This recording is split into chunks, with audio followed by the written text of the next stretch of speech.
Halo, apa kabar? Selamat datang lagi ya. Kali ini kita mau ngobrolin satu fase kehidupan yang sebenarnya normal banget, tapi seringkali jadi topik yang dibicarakan secara bisik-bisik. Ya, kita akan bahas soal menopause. Entah kamu lagi mengalaminya sendiri, atau mungkin lihat orang terdekat kamu lagi melewati fase ini, atau ya sekedar penasaran aja. Yuk kita bedah bareng-bareng, karena kalau kita paham, melewatinya juga pasti jadi lebih nyaman. Tujuan utama dari pembahasan kita kali ini sebetulnya simpel aja, supaya kita semua jadi lebih paham. Kalau kita mengerti setiap perubahan yang terjadi di tubuh, kita jadi bisa lebih percaya diri dan bisa saling mendukung dalam melewati fase alami ini. Jadi yuk kita mulai perjalanan ini sama-sama. Oke, biar benar-benar ngerti, kita harus mulai dari dasarnya dulu. Jadi, di bagian pertama ini kita akan jawab pertanyaan yang paling fundamental. Sebetulnya, apa sih menopause itu? Kita akan lihat definisinya secara jelas biar nggak ada lagi salah kaprah. Dari kacamata medis, definisinya itu spesifik banget. Menopause itu bukan penyakit ya, tapi sebuah titik waktu, sebuah penanda biologis.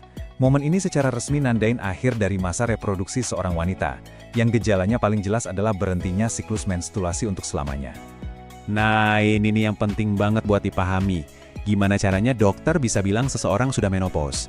Kriterianya itu, seperti yang bisa kita lihat di sini, adalah ketika seorang wanita sudah melewati 1 tahun penuh atau 12 bulan berturut-turut tanpa menstruasi sama sekali.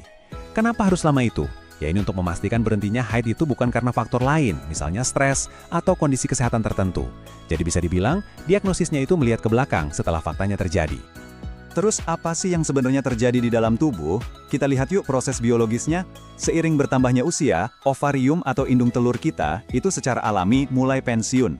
Aktivitasnya melambat, jadi dia berhenti melepaskan sel telur setiap bulan.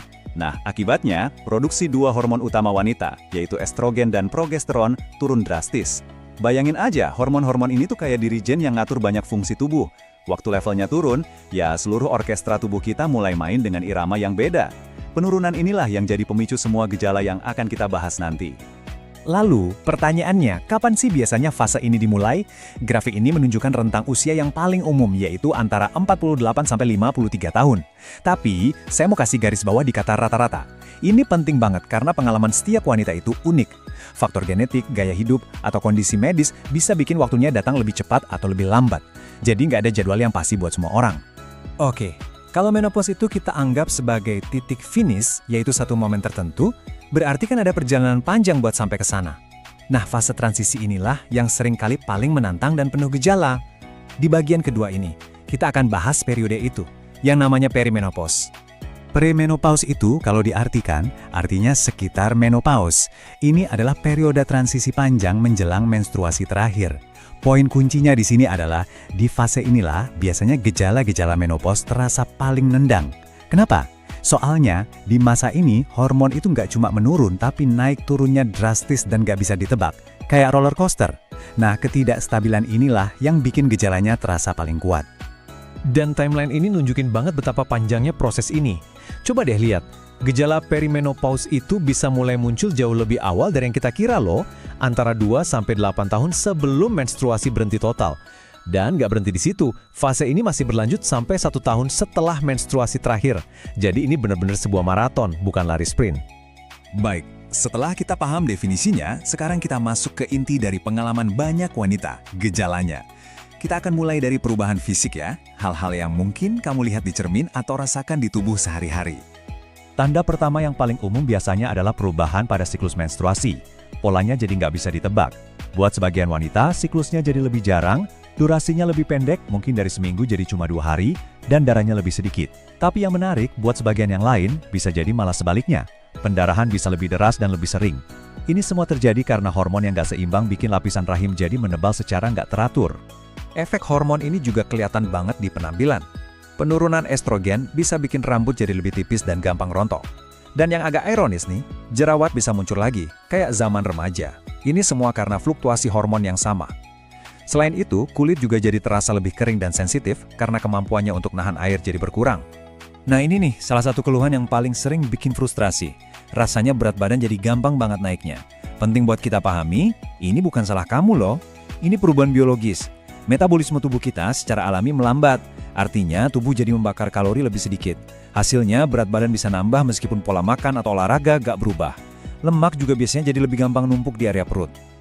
Oke, sekarang kita beralih dari apa yang kelihatan di luar ke apa yang dirasakan di dalam. Nah, gejala-gejala internal ini seringkali jadi tantangan terbesarnya. Ini dia gejala yang paling ikonik dari menopause, hot flash atau semburan panas.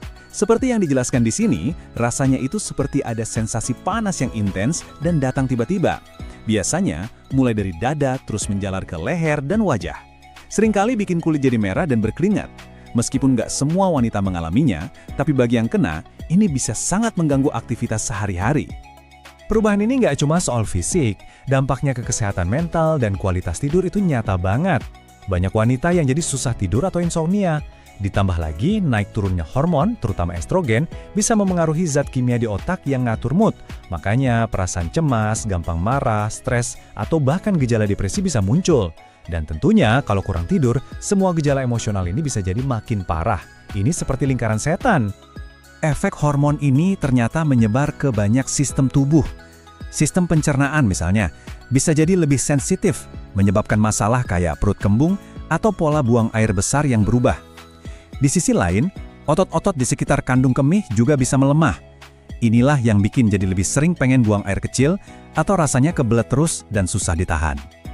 Oke, ini topik yang mungkin agak sensitif, tapi penting banget buat dibicarakan. Penurunan estrogen itu bisa menyebabkan area kewanitaan jadi lebih kering dan jaringannya lebih tipis. Akibatnya, hubungan intim bisa terasa nyeri. Penting banget untuk tahu kalau ini ada solusinya kok, misalnya dengan penggunaan pelumas. Dan ini adalah hal yang wajar banget untuk didiskusikan dengan dokter atau tenaga kesehatan ya. Setelah kita tahu begitu banyak perubahan yang bisa terjadi, pertanyaan paling pentingnya kan, terus gimana? Gimana caranya kita bisa mengelola semua gejala ini dengan aman dan efektif? Nah, di bagian terakhir ini, kita akan bahas langkah-langkah pentingnya. Dan ini mungkin pesan paling penting dari semua yang kita bahas hari ini. Aturan mainnya jelas. Kalau gejala yang kamu rasakan itu berat dan udah mengganggu kualitas hidup, langkah pertama dan terbaik adalah bicara sama dokter. Mereka bisa kasih solusi yang pas buat kamu. Sebaliknya, hal yang mutlak tidak boleh dilakukan adalah mengobati diri sendiri, apalagi dengan terapi hormon yang dibeli sembarangan. Ini sangat-sangat berisiko. Kenapa sih larangannya sekeras itu? Ya karena ini, hormon itu pembawa pesan yang sangat kuat di tubuh kita. Kalau kita pakai hormon yang salah atau dosisnya nggak tepat, itu bisa mengacaukan seluruh sistem tubuh dan secara signifikan meningkatkan risiko penyakit serius, termasuk beberapa jenis kanker. Ini bukan area untuk coba-coba ya. Sebagai penutup, saya mau ninggalin satu pertanyaan buat kita renungkan bareng-bareng. Menopause itu kan bukan masalah individu, tapi sebuah fase kehidupan. Setelah kita paham betapa kompleksnya fase ini, gimana ya caranya kita sebagai pasangan, anak, teman, atau rekan kerja bisa menciptakan lingkungan yang lebih mendukung dan penuh pengertian? Karena dengan pemahaman dan empati, perjalanan ini pasti jadi terasa lebih ringan untuk dilalui. Terima kasih sudah menyimak.